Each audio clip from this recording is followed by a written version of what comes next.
Hello students.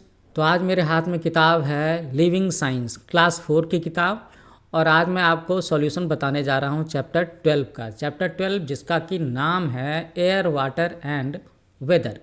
ये देख रहे हो ना आप? ओके। तो लेफ़्ट साइड में मैंने आपको आपकी किताब के चैप्टर का पेज भी दिखाया है ताकि आप इसे रिलेट कर सको। बाकी अब मैं उसे हाइड करता हूँ और आपको फुल स्क्रीन पर सॉल्यूशन दिखाता हूँ, साथ में पढ़ कर के भी सुनाऊँगा। Okay.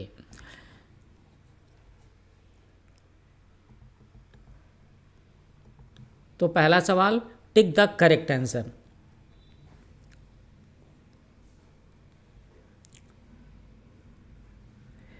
Changes in the weather are caused primarily due to sun.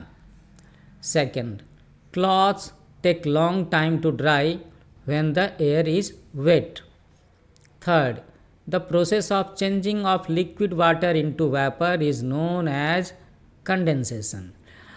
Fourth, which of the following is not a way of purifying water? इसमें से कौन सा तरीका पानी को शुद्ध करने के लिए इस्तेमाल नहीं होता? तो जब हम कूल करते हैं, पानी को ठंडा करते हैं, तो पानी शुद्ध नहीं होता। Okay.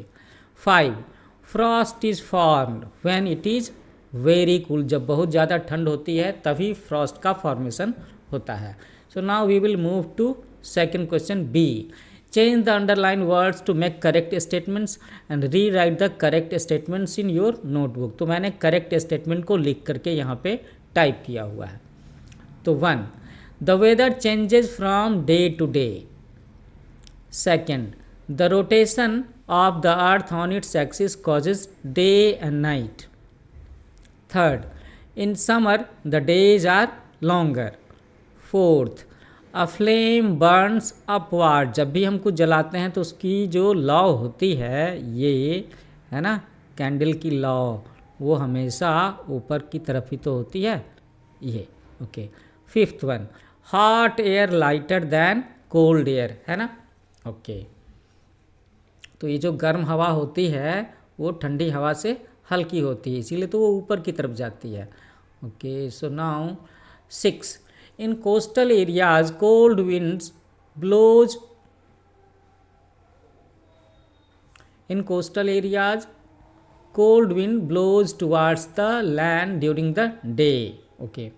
7, snow is caused by tiny white flakes falling from the sky. अब हम लोग शॉर्ट आंसर की तरफ में आ जाते हैं। तो सी सेक्शन में पहला सवाल है कि what do you mean by weather? So weather is the day-to-day change in the condition of atmosphere. Second question, how is condensation different from evaporation? So condensation takes place on cooling while evaporation takes place on heating of the water. Okay. Okay. Third one, what are the two types of impurities in water? So the two types of impurities in water are insoluble impurities and soluble impurities. Insoluble वो जो कि पानी में घुलती नहीं है, जिसे हम filter कर सकते हैं, जो बड़े पार्टिकल हो सकते हैं, और soluble impurities उसे फिल्टर करना थोड़ा मुश्किल होता है, वो पानी में घुली हुई होती हैं। Next question, question number 4, what is chlorination?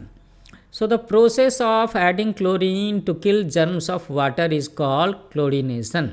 जब भी आपको कोई ऐसा पानी मिले जिसके बारे में मन में डाउट हो कि अरे कहीं उसमें जर्म होंगे, बैक्टीरिया होंगे, सो देयर इज ए वे, है ना, आप उसके जर्म्स को मार करके पानी पी सकते हैं। तो आपको क्लोरीन की गोली डालनी होगी।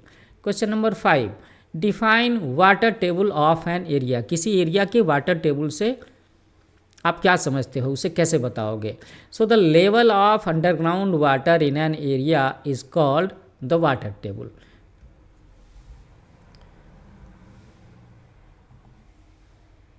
अब हम लोग डी सेक्शन में आ गए, है ना।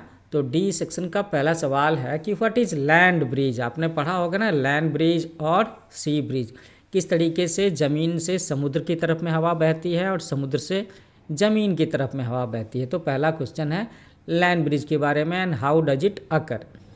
So land bridge is set up at night when the land cools down faster than the sea, as the sea is warmer, the warm air above the sea rises, and the cooler air from the land blows towards the sea to take its place. This is called land breeze. तो पहली बात क्या कि land bridge रात में बहती है, okay.